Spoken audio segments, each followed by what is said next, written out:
reconoce el poeta que todo lo que está en el mundo tiene 5 o 6 sentidos simultáneos y a veces antitéticos. Aceptar eso en conjunto no salva la incertidumbre, pero sí al menos nos quita un poco de la desolación y convierte a todo esto en un espacio inmejorable de comunión colectiva, ¿no?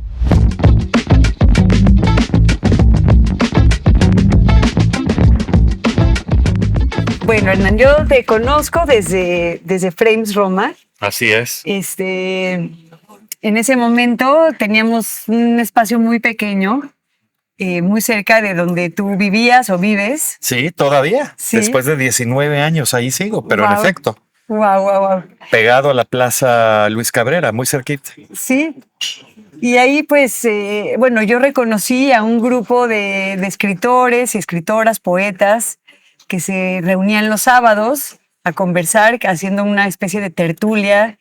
Y en ese momento, pues yo estaba en servicio y también cobrando, haciendo los cafés, pero luego dije, bueno, aquí está ocurriendo algo interesante que me conviene pegar oreja. Sí. Y ver qué sucede, ¿no? Hasta el punto en el que ya después me fui sentando en su mesa y viendo qué ocurría, pero me gustaría mucho platicar contigo, empezar a platicar sobre esto de los espacios de encuentro, claro, de escritores, de poetas, en donde ocurre, si bien a veces lecturas, pero también conversaciones cotidianas o la escritura misma de poemas. Claro. ¿Cómo ves tú eso, tanto actual como históricamente? Híjole, lo que pasa es que además la Roma, como tú bien sabes, siempre ha sido un sitio emblemático de cafés y en particular de cafés literarios. Digo, sin ir más lejos, porque podríamos hacer una agiografía también de los cafés literarios de la Ciudad de México y en particular de la Roma. Pero yo recuerdo sobre todo el Café de Nadie, el famoso Café de Nadie, que concentró a la primerísima plana de ese fascinante movimiento literario en México llamado estridentismo, ¿no? Y digamos, después de una serie de desplazamientos, de espacios que terminaban convirtiéndose en madrigueras, en estacionamientos públicos, en vecindades, la Casa del Poeta fue uno de los primeros espacios que pretendió agrupar, digamos, al gremio poético y darle, a través del café, del servicio del museo,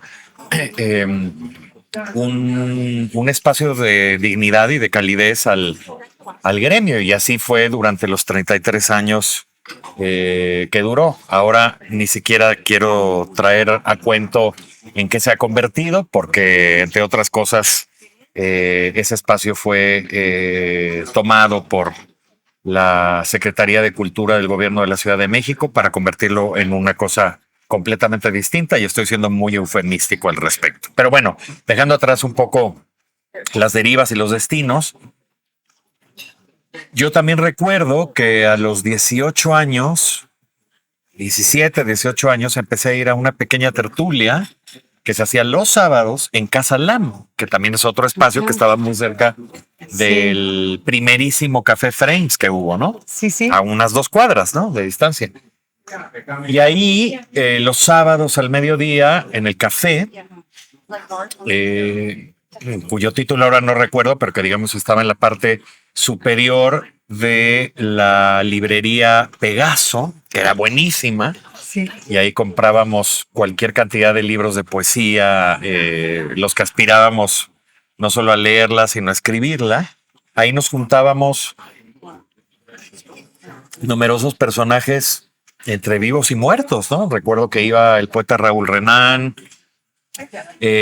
Bruno Neumann, muy buen amigo de Raúl y, como sabes, además un filántropo cultural muy importante, un lector importantísimo. Y a veces iba yo con Francisco Hernández, el poeta, con el que también fui a esas tertulias que empezaron a hacerse en Frames, ¿no? Entonces, yo creo que todo esto nos habla de la necesidad de juntarnos, de reunirnos como antes se hacía en la prehistoria, a contarnos historias alrededor de un fuego. Y ese fuego es el fuego de la lengua y es el fuego tribal que sigue de alguna manera reuniéndonos en el mismo espíritu de compartir, dilucidar, imaginar y fascinarnos ante el espectáculo de lo que sucede o eso que Seamus Heaney llamaba la música de lo que pasa, ¿no? Y a veces esa música de lo que pasa es la sola conversación. Claro. Es el solo punto de reunión, como tú bien sabes. Entonces, esa fue probablemente la última tertulia a la que yo fui y que compartimos juntos, tú y yo, ¿no? Sí, sí, sí. Y me hace pensar también en que no solamente el espacio para leer los poemas o intercambiar libros, sino el acontecimiento de reunirse, Así es. personas interesadas en temas similares, lo que calienta pues en la amistad, en la carrera, incluso de manera indirecta, Sí. las influencias que eso trae. Sí. Pienso yo como anfitriona de estos espacios en los que me encanta que estas cosas acontezcan. ¿Qué, qué, qué hace que poetas y escritores y escritoras quieran ir a un lugar? ¿O cómo se corre la voz de vamos a este lugar a reunirnos? Claro. Puede ser algo muy técnico, muy soso de preguntar, pero... No, al contrario, yo creo que es muy útil. Lo que pasa es que el gran problema de estos tiempos es la inevitable dispersión, ¿no? Y hay tantos planes y hay tantos recursos y tantos posibles nexos y círculos y vínculos a crearse como hay personas. Entonces, el problema es indudablemente uno de concentración de intereses, porque estamos en una época no solo hipervigilada por las redes sociales, sino hiperespecializada. Claro. Entonces, no solamente no basta tener un espacio abierto para la poesía, sino que ahora incluso hay que pensar de qué generaciones, respecto a qué intereses, con qué tipo de retícula tratar de armar, digamos, esa asociación o ese gremio microscópico que suelen ser las tertulias, ¿no? Y luego hay que considerar que incluso la palabra tertulia ya tiene para muchísima gente mucho más joven que nosotros un tufo arcaico, ¿no? Antediluviano, si quieres, ¿no? Huele a algo de formol y formaldehído, pero en realidad quienes juzgan así, digamos, una palabra, en realidad se están yendo con un prejuicio heredado que por supuesto tiene que ver con rescatar la herencia rancia de la gente que leía El declamador sin maestro, que se sabía de memoria poemas como El brindis del bohemio o México creo en ti, y que los recitaba en ciertas ocasiones familiares cuando el alcohol lo permitía. Entonces, quitarle un poco de ese vaho o de ese tufo, de esa pátina, y provocar en ese tipo de círculos una conversación que esté trazada por la pasión por el lenguaje, pero también por la crítica del lenguaje, creo que es fundamental. Y son espacios que no solamente hacen mucha falta, sino que son espacios codiciados por todo tipo de generaciones. Y como la oferta cultural es tan vasta, pero insisto, se ha vuelto tan microscopizada, ¿no? Muchas veces, en lugar de que esa oferta abone a nuevos lectores y nuevos escritores de poesía, lo que genera en realidad es un estado absoluto de incertidumbre y de sentir que no tenemos un lugar donde correspondernos y donde tener esa conversación de una manera más frecuente más intensa y más acompañada, ¿no? Entonces, generar espacios así implica, entre otras cosas, tener la plena conciencia de que una tertulia tiene que ser lo suficientemente abierta como para integrar a gente que no ha sido, digamos, lectora profesional de poesía, por ejemplo, Sí. ¿no? O lectora profesional de cualquier tipo de género literario, ¿no? Pero que tiene ciertas inquietudes intelectuales. O que tiene ciertas inquietudes de escritura, pero no sabe por dónde ni cómo empezar. Y creo que en la conversación se van dando nortes, referencias, se trazan puentes, ¿no? En todas esas tertulias siempre había alguien que comentaba, acabo de leer la última novela de Claudio Magris, a quien le acaban de dar el premio Phil de literatura en lenguas romances. Ah, no conozco a Claudio Magris. ¿Quién es? Bueno, pues está publicado en Anagrama y está publicado por la UNAM. En la UNAM lo tradujo Guillermo Fernández. Ay, ¿quién es Guillermo Fernández? Pues Guillermo Fernández es uno de los más importantes, si no es que el principal traductor de la literatura italiana a nuestra lengua, y también es poeta. Y fue amoroso discípulo de Carlos Pellicer. ¡Wow! ¿Y quién es Carlos Pellicer? Me explico. Entonces, la onda expansiva de lo que genera una charla apasionada pero informal Sí. va creando nortes y trazando puentes y generando un diálogo que se va robusteciendo conforme esos encuentros o esos descubrimientos se van internalizando y van generando y proyectando también otras redes personales, que a su vez se manifiestan, se descubren y se comparten sin el menor ánimo de competencia, sino de una simple y llana y sólida camaradería entre quienes van o asisten a esa cita semanal, ¿no? Entonces, es realmente un círculo virtuosísimo y es un círculo concéntrico que además genera capas y ondas entre todos quienes van. Y eso permite que no haya la menor diferencia entre el autor consagrado que de pronto va al café y decide conversar con alguien que no tiene necesariamente ni el currículum ni la experiencia, pero que tiene, digamos, la pasión del viejo lobo de mar, ¿no? Y creo que es una dinámica muy hermosa que se genera porque quien no tiene, digamos, esa expertise, pero tiene la avidez, muchas veces tiene la avidez que no tiene el autor consagrado. Es cierto. Ni la capacidad elástica, muscular, intelectual, de profundizar en esas lecturas y generar otras y otras y otras, ¿no? Y su nivel de consumo de literatura es infinitamente superior al que puede tener un autor consagrado que de pronto va. Entonces, entre los dos polos se generan puras y armónicas tensiones que vale mucho la pena seguir manteniendo y rescatar del fondo de la historia reciente y sobre todo quitarle un poco esa pátina de polvo. Sí, que creo que es muy importante, ¿no?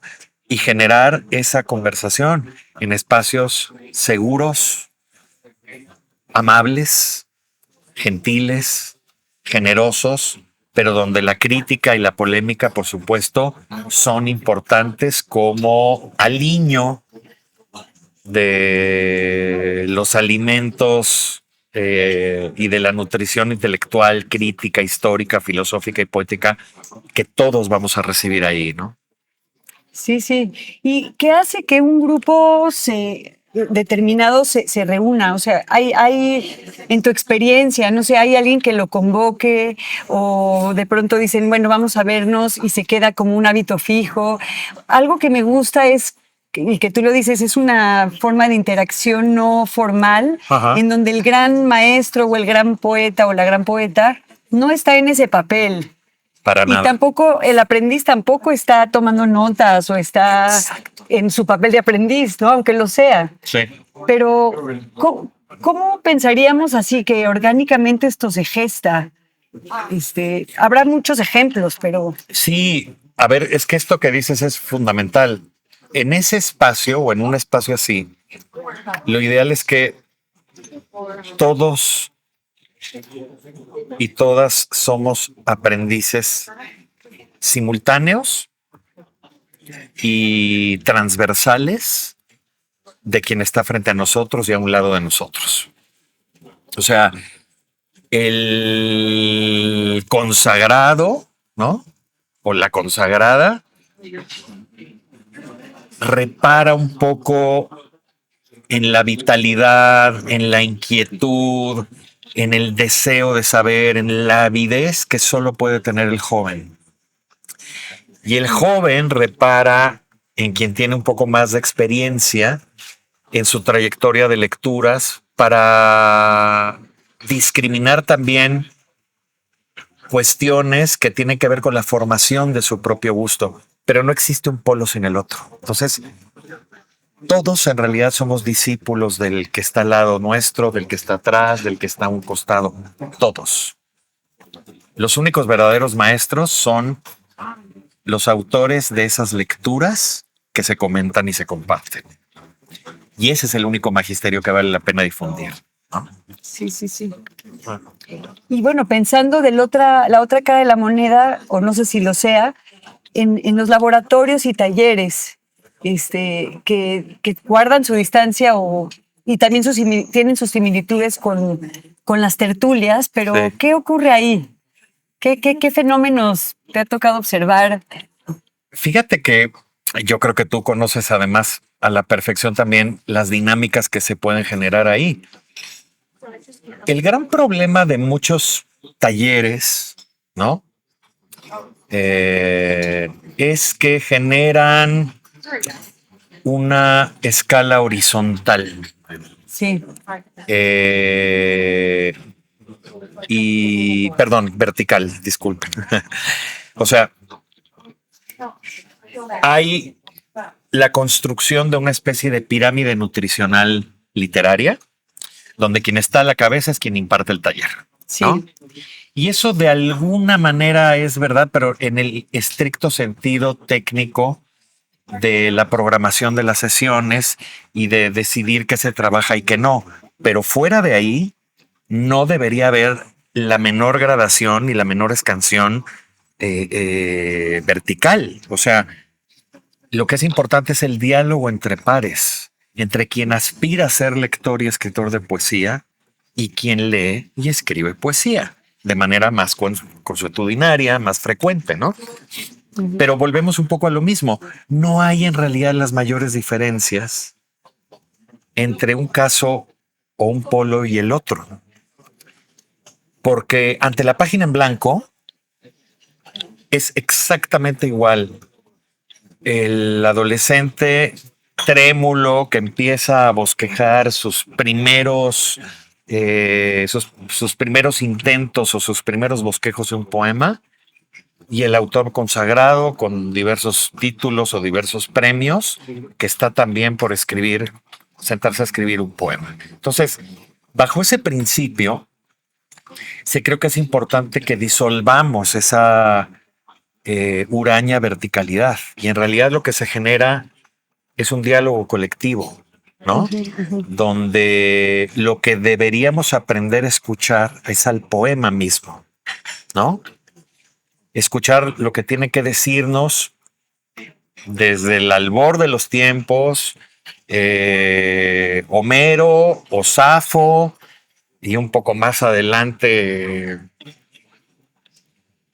François Villon y Santa Hildegarda von Bingen, quienes ustedes quieran, hasta llegar a Coral Bracho, Marisela Guerrero, Luis Felipe Fabre, yo qué sé, ¿no? O sea, lo importante sería generar en ese espacio una dimensión horizontal en donde todos estamos a la espera de que la observación a un tiempo microscópica y telescópica del poema, de la escritura de autores y autoras que nos fascinan, nos irradia a todos por igual. y nos dé un espacio de descubrimiento y de desvelamiento de todo lo que constituye nuestro aprendizaje, siempre tentativo, del oficio poético.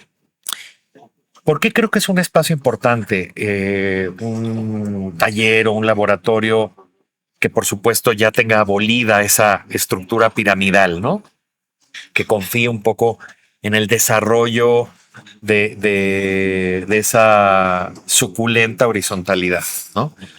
Porque si bien no se puede enseñar a escribir, sí podemos enseñarnos entre todos a leer. Y cada quien tendrá dentro de su expertise en formación o más calado o más amplio y más redondo, un área de interés que impacta en una determinada manera de leer tal o cual poema. Y entre todas esas miradas, aspiramos al menos a la completud del poema visto desde todos sus ángulos, de una manera panóptica, desde su interior y desde su exterior. Y eso es un espectáculo absolutamente fascinante porque el poema termina revelando una serie de caras, de matices, de formas que uno solo frente al poema a veces no alcanza a apreciar. Pero cuando en esa visión coral se alcanza a entrar y salir del poema, a verlo desde determinados ángulos y con distintas luces, creo que el resultado es absolutamente alucinante, conmovedor, eléctrico. Sí. Y creo que a partir de esa comprensión más holística, más orgánica del fenómeno poético, eso necesariamente impacta en nuestra propia lectura y en nuestra propia escritura. Entonces, con una lectura así de robusta, con una discusión tan apasionada, creo que tenemos más flancos desde dónde mirar y desde dónde acercarnos a nuestra propia lectura y a nuestra propia manera de escribir poesía. Entonces, no sé, a mí siempre me ha gustado una frase de René Char, ¿no? Que más o menos de manera parafrástica dice que las palabras saben de nosotros lo que nosotros ignoramos de ellas, ¿no? Wow. Pero sí creo que al menos ese foco, ese ángulo ciego, se reduce suficientemente cuando tenemos la posibilidad de leer entre todos lo que esas palabras conocen de nosotros, ¿no? Y creo que eso siempre lo hará un buen taller de poesía. Pienso, por ejemplo, en notables experiencias en México, como el emblemático taller que daba Juan Bañuelos en la Torre de Rectoría, ¿no? En la UNAM. Pienso en los talleres que sigue dando a la fecha el poeta Ricardo Yáñez, por ejemplo. Pienso en el taller formativo de toda una generación, Elías Nandino, ya en sus casi 80 años, ¿no? Que empezó a dar en Guadalajara y que formó a toda una generación de escritores, ¿no? Entre ellos el poeta Jorge Esquinca, el poeta Sergio Cordero, en fin, un montón de nombres y de apellidos que vale la pena destacar. ¿Y qué encontraron esos autores en esos talleres? Ese espacio. No me gusta la palabra formación o formativo porque tiene algo muy pedante y pedagógico, pero hay algo de eso que es verdad. O sea, sí. Entre todos adivinamos la forma que el poema tiene frente a nuestros ojos y por qué ese espectáculo es digno de ver. Porque esa danza del lenguaje no solo es un espectáculo estético, es un espectáculo ético, es un espectáculo espiritual, sí. Es un espectáculo intelectual y emocional que vale la pena conocer a fondo, ¿no? Sin duda, yo todo el tiempo que te escucho pienso en que es un acto religioso prácticamente, que nos religa y nos vincula de una manera muy sui generis, ¿no? Sí. Que sí es realmente como ver un acontecer, un despliegue de esas palabras que se van entregando a nosotros, a nosotras, Sí. y que se socializan y se comentan y se discuten con una seriedad, con un respeto Sí. que vale la pena experimentarlo en algún momento, ¿no? Es algo en verdad. Completamente. Sí, Y además, yo no sé si tú estás de acuerdo con esta mirada, pero eso que dices es muy hermoso y además es muy cierto. Pero como también una cosa fascinante es derribar uno de los grandes prejuicios que existen en torno a la práctica de la poesía, sí. tanto en su lectura como en su escritura, que exige de una soledad demasiado ruidosa, para decirlo en términos de Boumil Hrabal, ¿no? El escritor checo.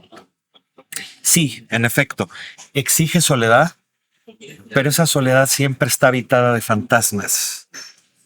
Y esos fantasmas muchas veces son las conversaciones que ocurren en el marco de un taller, Ajá. pero también ocurre en el marco de lo que estoy escribiendo, qué vínculos con otros autores, con otros poemas tiene. Y esa vinculación cura un poco la irremediable soledad a la que uno se enfrenta cuando está escribiendo el poema, ¿no? Pero si como Quevedo pensaba, hay que vivir en conversación con los difuntos, ¿no? Sí. Es decir, con los autores que nos dieron voz, patria, lenguaje, ¿no? Es importante también aceptar que nuestra escritura está poblada de esas voces, está poblada de esas conversaciones, está poblada de esos fantasmas, ¿no? Y eso hace que la práctica sea menos aislada, desoladora, y se convierta más bien en una soledad en la que uno decide estar. Un poco como dice María Zambrano, ¿no? Ujú. Escribir es defender la soledad en que se está.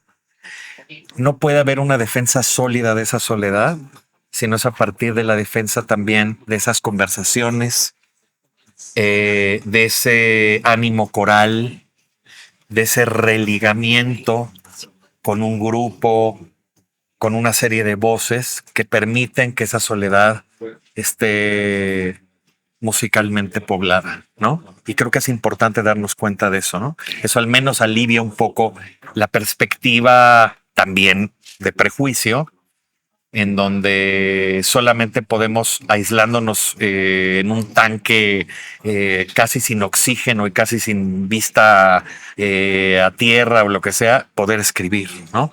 En realidad escribir tiene que ver mucho más con el contacto de la viva palabra humana que de una cosa más de conservatorio o de anfiteatro, donde estamos haciendo una especie de... estamos ejecutando una cirugía forense, ¿no? Sí, sí. Para todos en completo silencio. No es tan así, ¿no? Sí, y pienso mucho también en la corporalidad, en el hecho de que a veces habrá comentarios o ideas brillantes de algunos compañeros o laboratoristas, Sí. pero incluso a veces solo sentir, percibir la reacción corporal de otra, es muy impresionante ante ese fenómeno que está ocurriendo al leer ese poema Sí. y al escribirlo. El estremecimiento, Sí, ¿no? Eso, sí. eso que llamaba muy bien Víctor Hugo sobre Baudelaire, ¿no? El nouveau frisson, el nuevo estremecimiento que uno siempre tiene cuando lee y relee un poema extraordinario. Sí, sí, sí. Venga, insistimos, de los albores del tiempo, venga de la tradición oral en los romanceros o venga de las páginas de algún suplemento cultural o de alguna revista literaria o de algún blog o de, en fin, ¿no? Creo que sí es importante también acercarnos a ese temblor, pero como tú muy bien dices, no de manera reverencial, No. de manera colectiva, sintiendo casi como en esos juegos de toques, ¿no? Sí, sí, sí. Donde formamos cadenas, cómo esa electricidad está cargada de sentido y de propósito cuando se hace de manera colectiva y se transita por el poema en el mismo espacio y tiempo en que esa lectura se lleva a cabo, ¿no? Como tú lo sabes muy bien, ¿no? Es un acontecimiento realmente notable y digno del más profundo y más conmovedor entusiasmo, ¿no? Sí, de acuerdo, de acuerdo. Pensaba también en cómo han proliferado la oferta de talleres de todo tipo, no solo de poesía, de todo tipo, pero también ha proliferado la autopublicación de Sí. personas que deciden no pasar por un taller y decir, bueno, yo tengo ganas de ser leído, leída, ahí les va, ¿no? Y cómo a veces en algunos de ellos se delata cierta falta de tallereo, Claro, ¿no? Y bueno, quizás su primer tallereo es esa publicación que ya llega impresa, pero exacto. que nunca estuvo sometido a la crítica la crítica, claro, es en un afán de ir moldeando, de ver qué funciona, qué no, para un Claro. público externo, además de mí misma como autora. Claro. Entonces, ¿cómo ves estas dos polaridades? Por un lado, quien dice, pues ya que este texto salga así como tiene que salir, y lo mío no es la experiencia del Claro. tallereo, es muy válido. Claro. O también una proliferación a veces absurda de oferta de estos talleres, de que cualquier persona con una iniciativa de, pues ya sea de compartir algo o de ganar dinero o de poner al servicio algo que aprendió en otro lugar, Claro. quiere ofrecerlo. ¿Tú cómo te sientes en ese espectro? Acabas de plantear un panorama bien interesante y un poco tirante también, ¿no? Sí. Y que cada vez es más visible en el escenario que nos otorgan las redes sociales, porque las redes sociales en ese juego de espejos con uno mismo genera una proyección múltiple donde pensamos que basta con que tengamos diversas capas de sensación, de emoción, de inteligencia y de sensibilidad. Por supuesto que esos 4 factores son fundamentales, pero su pulimiento y Sí. también su devastamiento, su recorte, su Maduración. pacto, su maduración, tiene que ver con procesos donde siempre va a estar presente el otro, Sí. la otra. Sí, ya sea fantasma o ya sea persona o Claro. lectura previa, pero sí. El fantasma necesita canalizar vía un medium su energía y generar un ectoplasma. Es así. Y lo mismo, un lector vivo, fecundo, buscará en esa conversación con los difuntos algo que le hace falta en su presente inmediato e instantáneo. Por lo menos la posibilidad de saber que no está solo Sí. en su experiencia intelectual, emocional, estética, ética y poética directamente, porque alguien más ha abierto una ventana que nosotros hemos sido todavía hasta el momento incapaces de ver, ¿no? Sí, y no está solo para bien y para mal, porque también pensar, yo llegué primero a la luna, soy descubridora, Claro. también es como, no te arrojaron genio, ¿no? En esta tierra, no eres un hongo que brotaste así, ¿no? Y ni siquiera los hongos brotan de la nada, ni siquiera. Claro. Pero es peligroso. Pues mira, Kierkegaard decía que la originalidad viene de la angustia, ¿no? Ay, Pero el problema con todo y que le doy la razón a Kierkegaard, creo que en el terreno del lenguaje, y esto lo podríamos unir un poco a algo, a un término acuñado por Harold Bloom, la angustia de las influencias, ¿no? Es fundamental sentir esa angustia. Es decir, Si no tenemos contra qué contrastarnos, con qué comunicarnos, con qué hacer sociedad, discriminando todo lo que no me toca, no me llega, no me convence, de lo que me nutre, me da un soporte, me da una posibilidad de atreverme a mirar otros mundos, otras vidas, otras maneras y capacidades del lenguaje, nunca vamos a descubrir realmente nuestro verdadero potencial y quedaremos muy limitados y muy circunscritos a nosotros mismos. Seremos nuestro peor juez porque nosotros no podemos ser los otros de nosotros mismos. Sí. Salvo en casos muy específicos como Pessoa, Sí. que se generó toda una constelación Sí. de voces y de yos, pero entre otras cosas, porque antes de madurar todos esos heterónimos, Pessoa también tuvo que hacerse cargo de su educación sentimental y de la educación sentimental de cada uno de los poetas que se inventó en esa constelación tan particular. Sí, no es poca cosa. Que no es poca cosa. O sea, el Fernando Pessoa que escribió se peleaba con Bernardo Suárez, Sí. se peleaba con Ricardo Reis, ¿no?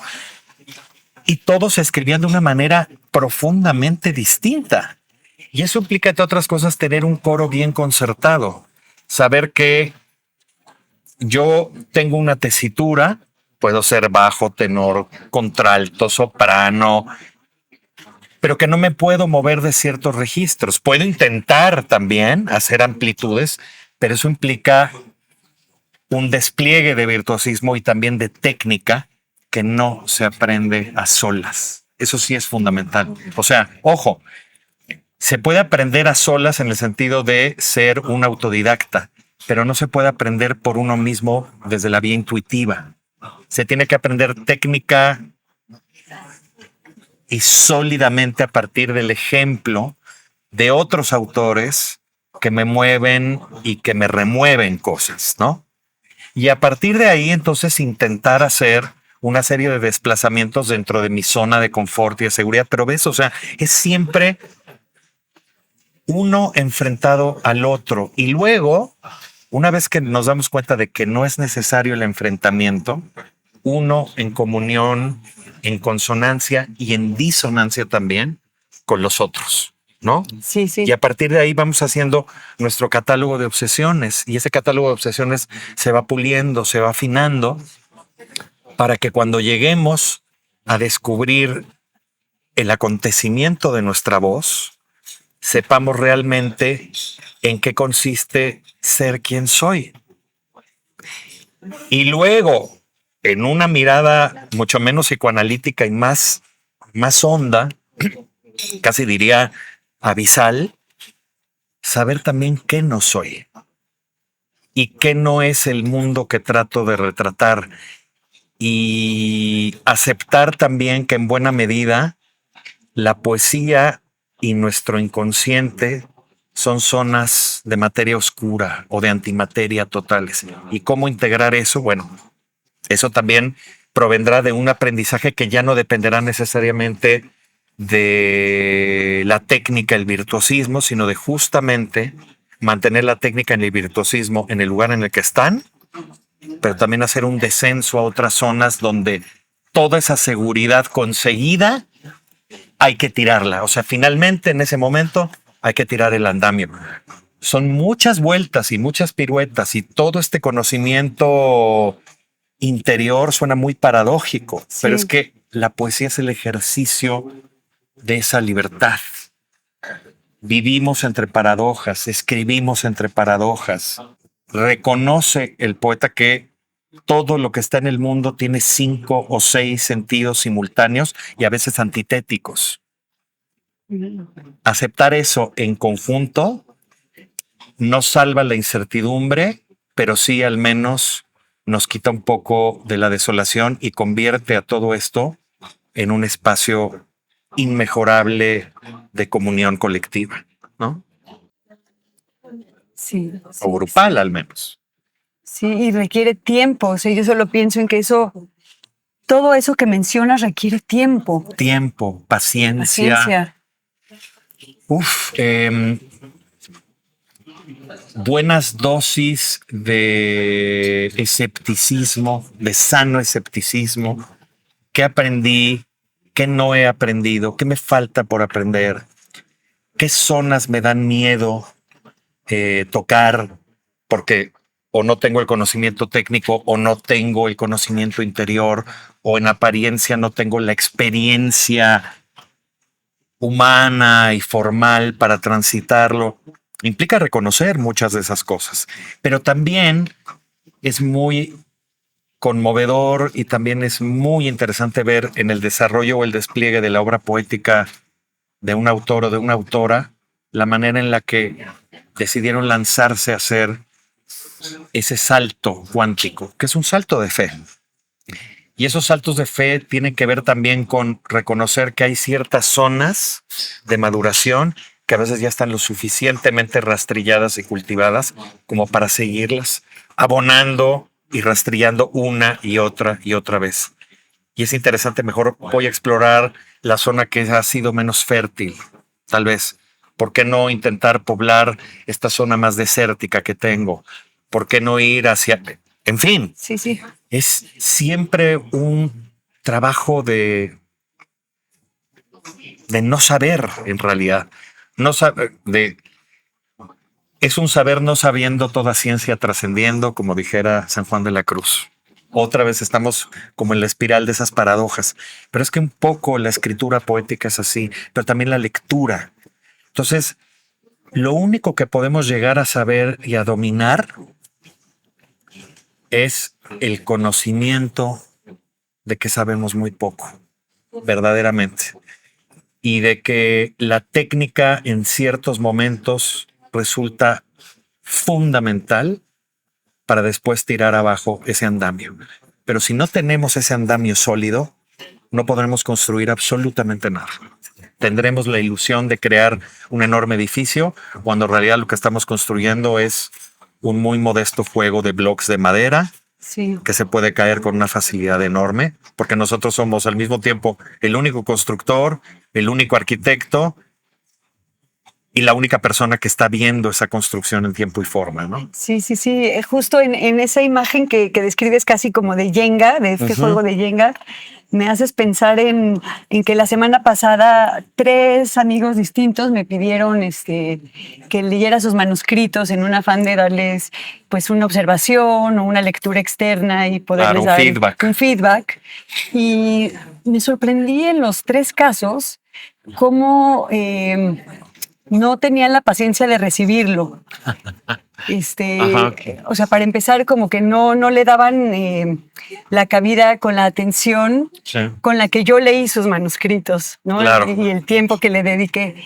Era como, sí, tengo 15 minutos, ¿nos dará tiempo?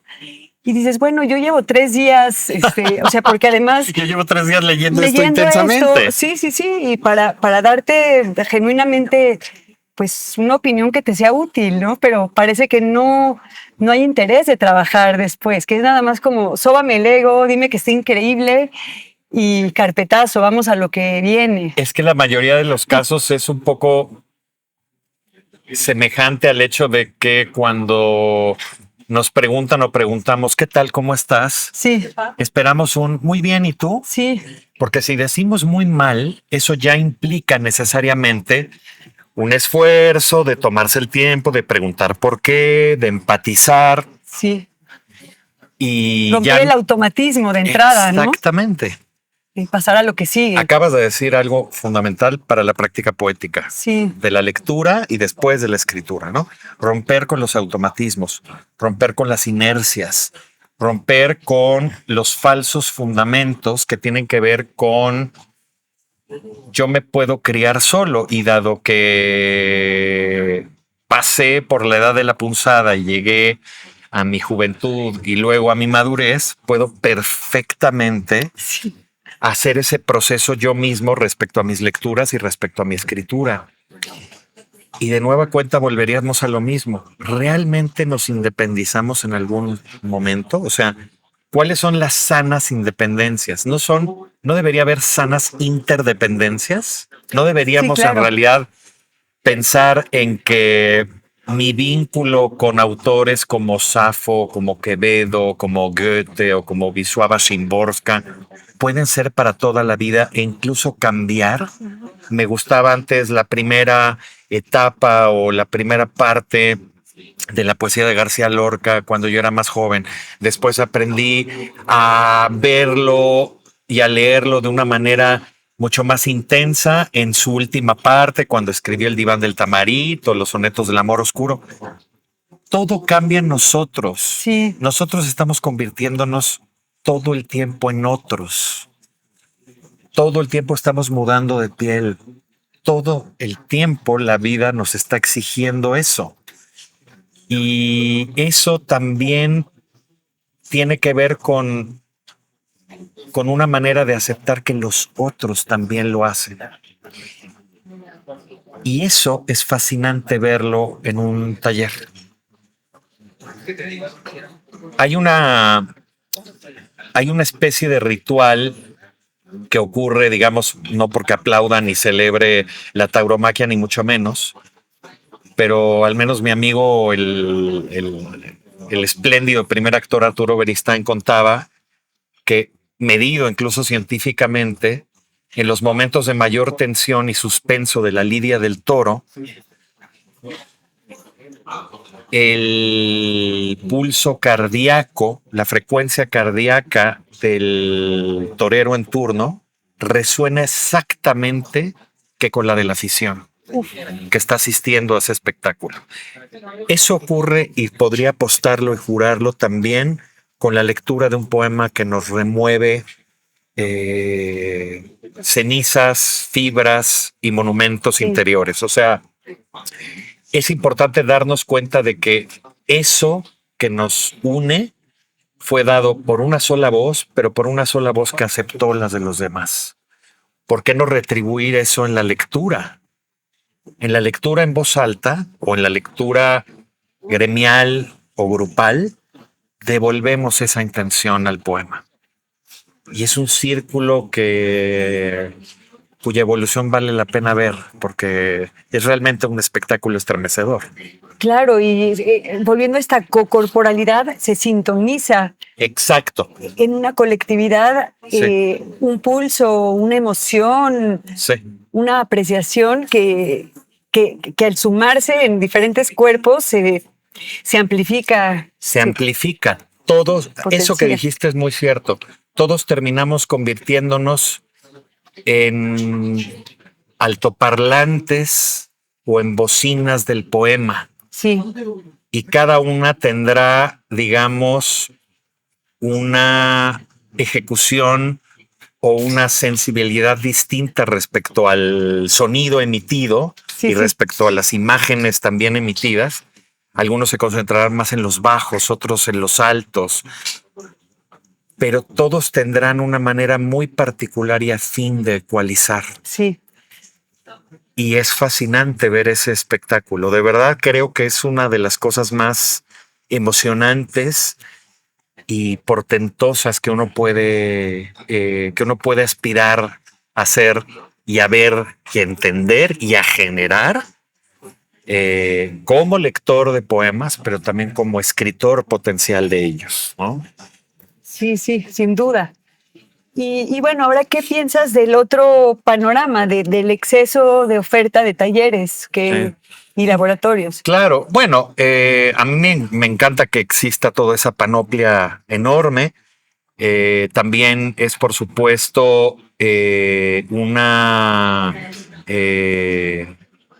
salida laboral que le ha funcionado muy bien también ante la carestía general, mayoritaria y cada vez más amplia y tsunámica del mundo.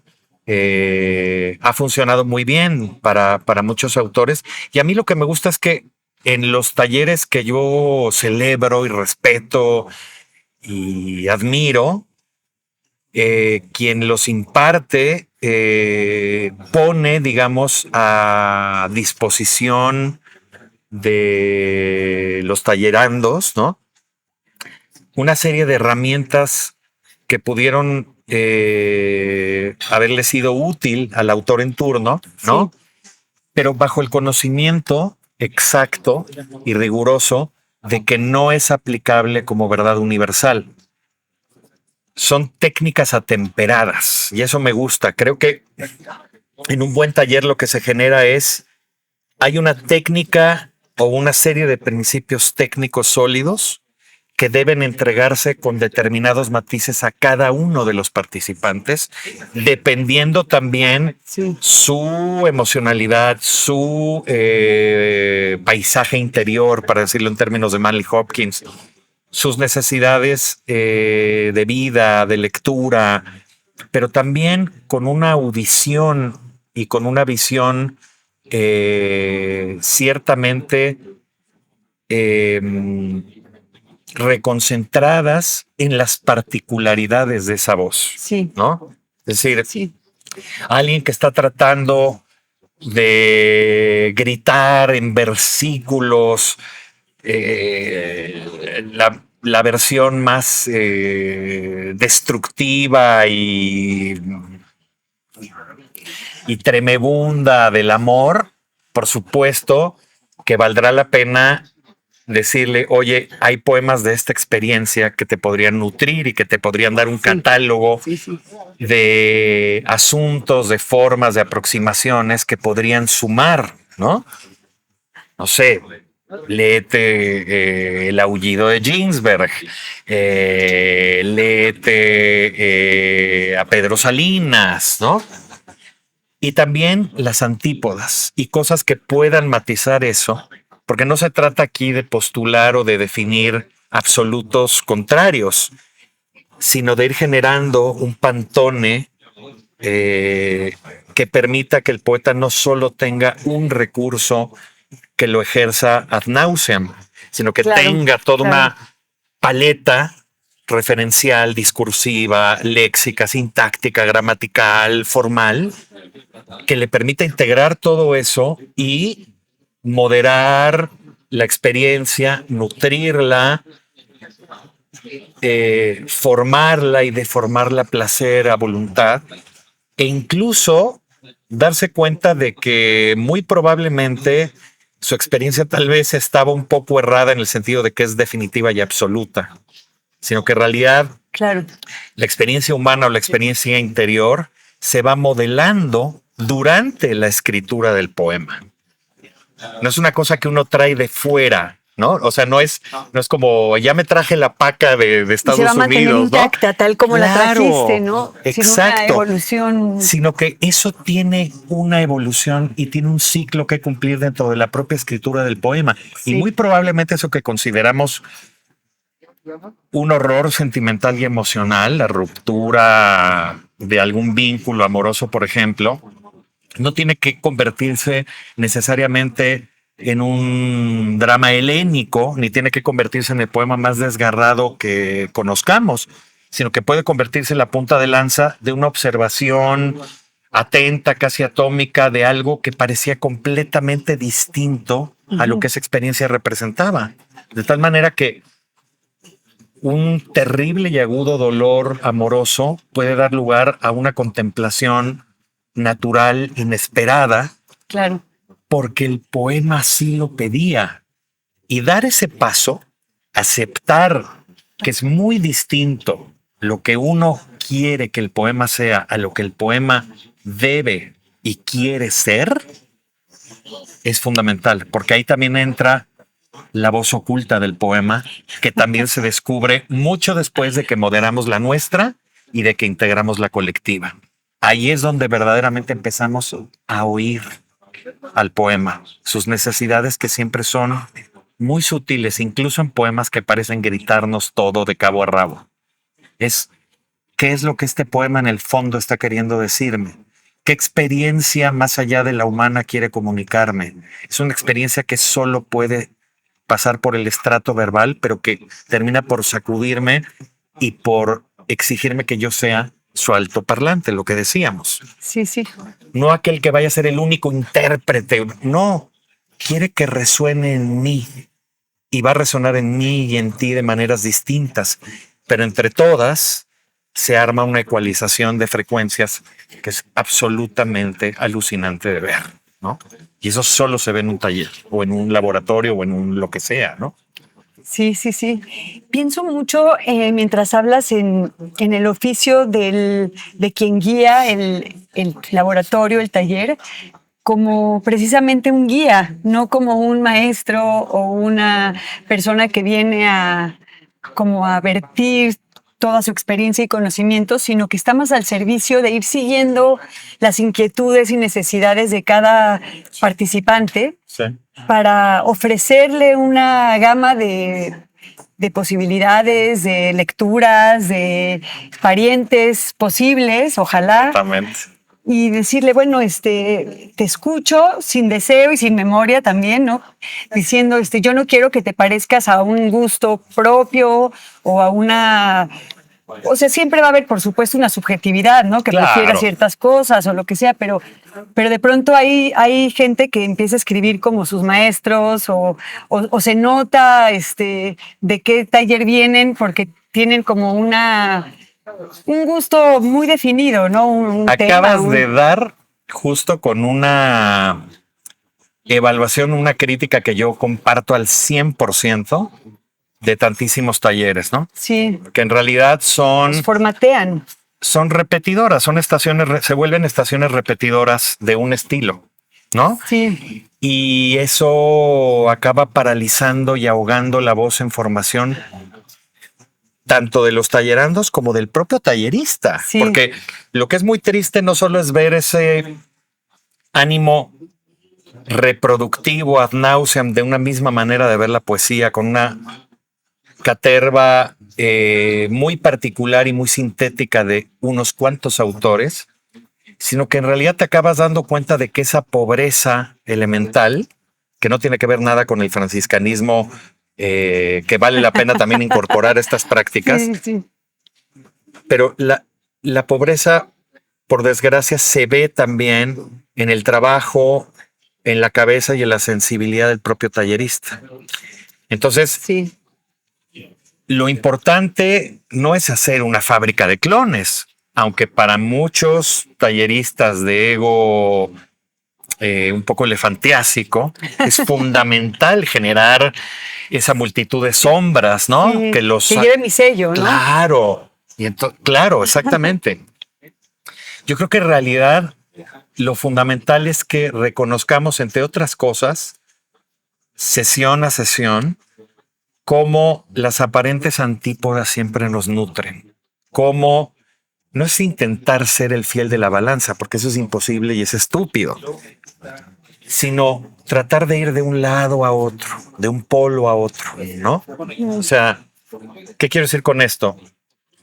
Pensemos, si a mí me fascinó siempre el romancero gitano de García Lorca y me hechizó con su música y su manera de reapropiarse del romancero canónico de la lengua española con la que fue formada e integrada nuestra lengua, ¿no? También me puede inquietar y fascinar otras búsquedas un poco más sesgadas, más oscuras, Sí, sí. menos claras, aprehensibles y musicales, porque, en fin, estoy tratando de guiarme ahí un poco con los prejuicios para montar este ejemplo del Diván del Tamarit o de Poeta de Nueva York o de los sonetos del amor oscuro, ¿no? Si a mí me gusta un poeta de la generación del 50 español como José Ángel Valente, que busca un poco en el silencio la incubación de cierta palabra poética o de cierta antepalabra, como él lo llamaba, eso no está peleado necesariamente con que yo pueda ir a Jaime Gil de Viedma y abrevar en un poeta valiosísimo de la experiencia que está pensando y meditando en los valores públicos y sociales de una palabra más colectiva que está en constante diálogo y debate con la interioridad cosmopolita de alguien como él. Entonces, creo que es importante también ser buenos abogados del diablo, Sí. ¿no? Sí, O sí, sea, sí. sobre todo me gusta defender esa mirada y esa audición porque nos permite leer, conocer y desconocer un montón de cosas que no estaban en nuestro radar y que son fundamentales de traer a cuento. Entre más distintos sean los autores que veamos, que leamos, mayor riqueza tonal va a tener nuestra propia voz como lectores y como escritores de poesía, ¿no? Allí donde solo se nos diga, la poesía profunda está únicamente en la mirada oriental, entonces hay que leer haikus y hay que leer tankas y hay que leer a Matsuo Basho y hay que leer a Kobayashi Isa. Sí, por supuesto. Pero esa mirada interior también vale la pena verla en autores que están en el mundanal ruido cosmopolita, ¿no? Entonces, vamos a leer a los beatniks, vamos a leer, o sea, ¿de dónde viene nuestra subjetividad? Es que mi subjetividad viene mucho en realidad de las redes sociales o de poetas como Jaime Sabines. Perfecto, leamos a Jaime Sabines, pero también leamos a la primera voz fundante de ese terreno subjetivo de la poesía lírica, que fue indudablemente Safo, hace 2600 años. Bueno, leamos todo contrastadamente. Sí, Leamos al poeta más coloquial, leamos a Sabines y leamos a Anne Carson. sí. Leamos a Paul Celan y leamos a Walt Whitman. O sea, solo entre esas antípodas podremos probarnos y estar todo el tiempo yendo de un lado a otro de la escala, que no es una escala moral, Por es una supuesto. escala de intensidades. Y la intensidad habita en ambos polos y en todo el espectro que recorremos, ¿no? Sí, sí, sí, me encanta eso, que además requiere de mucha generosidad para ofrecer ese espacio de diversidad, de compartir, de hacer una preselección de acuerdo a lo que el mismo grupo va pidiendo. Sí. El pulso, estar muy atento al pulso. Así es, ¿no? así es, exacto. Y bueno, me gustaría que cerráramos, si nos puedes platicar un poco cómo es la dinámica de laboratorio que lleva ya unos 3 meses, 4 meses. Llevamos noviembre, diciembre, enero, febrero, marzo, abril, mayo. 7 meses. 7 meses. Increíble, ¿eh? Sí. Qué rápido. Sí, qué rápido. Bueno, a partir de tu inmensa generosidad, mi querida amiga Sara, hemos tenido en Frames, aquí en Ámsterdam, casi esquina Avenida México, Ámsterdam 62 bis. Sí. Exactamente. Sí.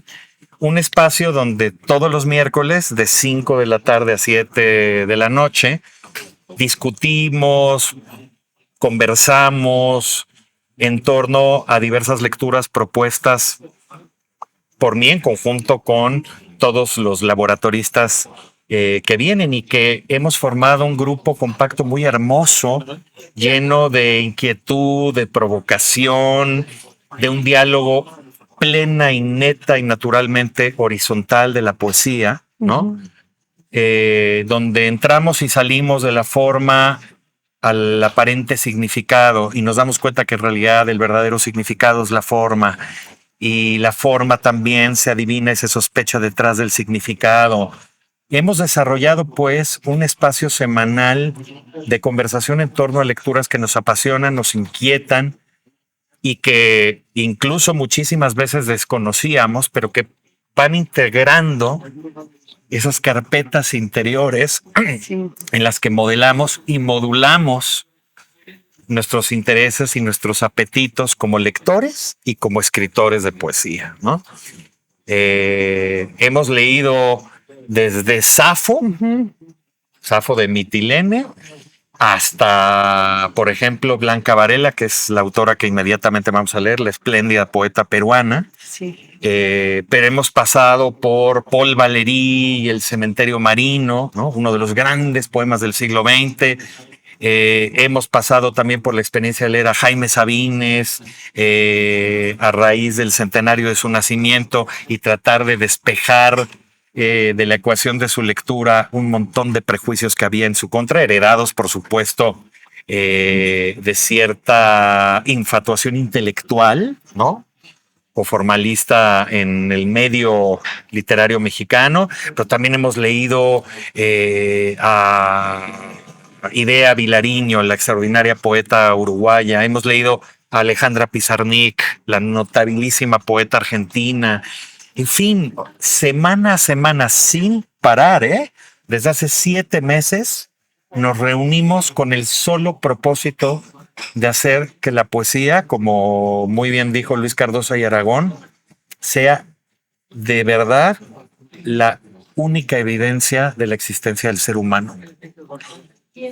Entonces, esa evidencia la rastrillamos, la pulimos, la vemos, la datamos, la ponemos a distintas luces, la integramos a nuestra avidez, a nuestra vida práctica, pero también a nuestra vida intuitiva, que muchas veces en ese comercio o en ese intercambio es donde puede ocurrir el instante de la escritura poética, ¿no? Sí. Entonces, nada, a mí me encantaría invitar a todas y todos quienes nos ven en este podcast y nos oyen a que se integren a esta comunidad, o más bien que se integren a esta conversación.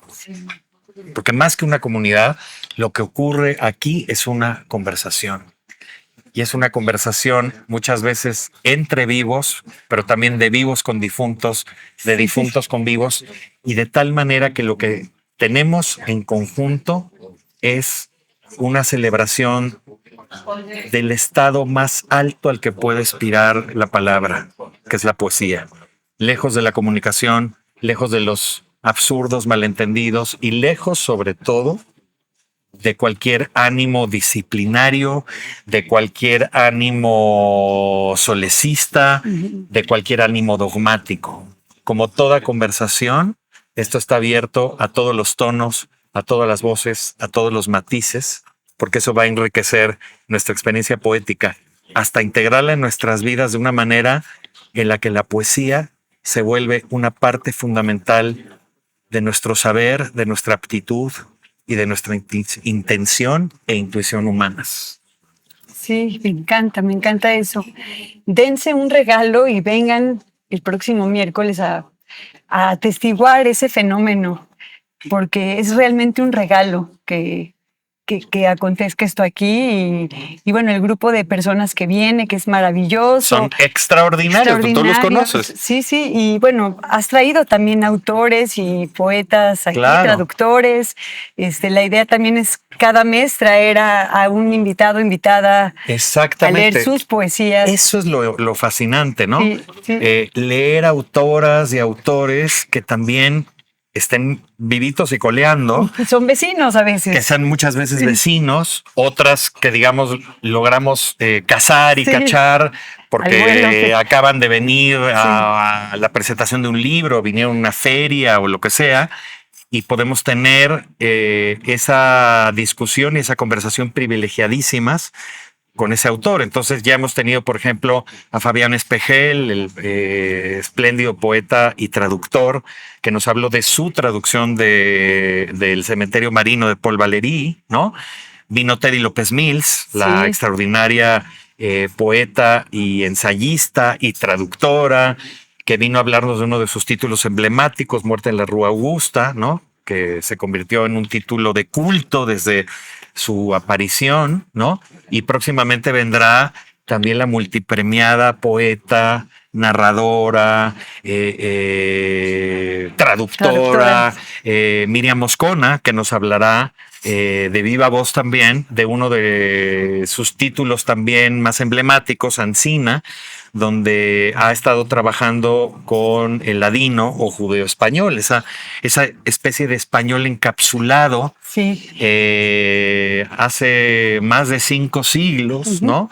Y que ella ha tenido a muy bien recordar y traer para una creación poética mucho más reciente y fresca, de tal manera que esa lengua atrapada entre tiempos e historia y geografías se vuelve una nueva parte e inesperada y fecunda de nosotros. Entonces, en fin, en efecto, la idea es que cada mes vengan distintas personalidades del ámbito de la crítica de la poesía, de la traducción de poesía, de la escritura y la lectura de poesía, incluso de la edición de poesía, para que holísticamente vayamos integrando todas estas áreas a fin de que nuestra experiencia como lectores y escritores sea cada vez más rica, más robusta, más fina, más contrastante, ¿no? Y más enriquecedora. Sí, y además poderlo hacer en grupo, pues es también una virtud muy, muy especial. Sí. También decir que no se requiere una experiencia previa o La menor. conocimientos o... hay ahora sí que laboratoristas de neófitos en la lectura de poesía, gente muy ya, que ya ha escrito y publicado poemas y que está quizá en el medio, digamos, está en todo este espectro de personas interesadas y que gustan de la poesía. Entonces, solo hace falta eso, tener ganas. Solo hace falta avidez, inquietud, curiosidad y sobre todo un amor intenso y fúrico, casi diría, por las palabras, por su aroma, por sus colores, por sus sonidos y sentidos. Y eso es todo. Eso es todo. Sí, pues les esperamos. Gracias, Hernán, por estar aquí. Gracias a ti, Sara. Gracias por toda tu generosidad y gracias a este espacio maravilloso donde además tenemos todas nuestras citas en este bellísimo jardín y terraza que cada miércoles de 5 a 7 de la tarde-noche, pues nos anima a esa conversación frente al fuego de la poesía. Sí, ay, pues muchas gracias. Gracias a ti. Sí, les esperamos a todas, todos, todes. Por favor. Bueno, y último comercial, claro está. Informes, sí, por supuesto, sí, sí. Al 55 22 78 94 76, que es mi WhatsApp personal. Y por supuesto, el pago de cada sesión es de 400 pesos, pero si hacen un pago por adelantado de 4 sesiones, hay un descuento especial. Así que siéntanse con toda la disposición y toda la confianza de escribirme o hablarme para que podamos estar juntos en este laboratorio. Y también por Instagram, ¿no? Por mensaje directo. También por mensaje directo de Instagram, sí. @Hernán Bravo Varela, o también por Facebook, /Hernán Bravo Varela. Muchas gracias. Gracias a ti. Qué gusto. Gracias a ti. Ay, qué gusto. Qué maravilla, muy lindo.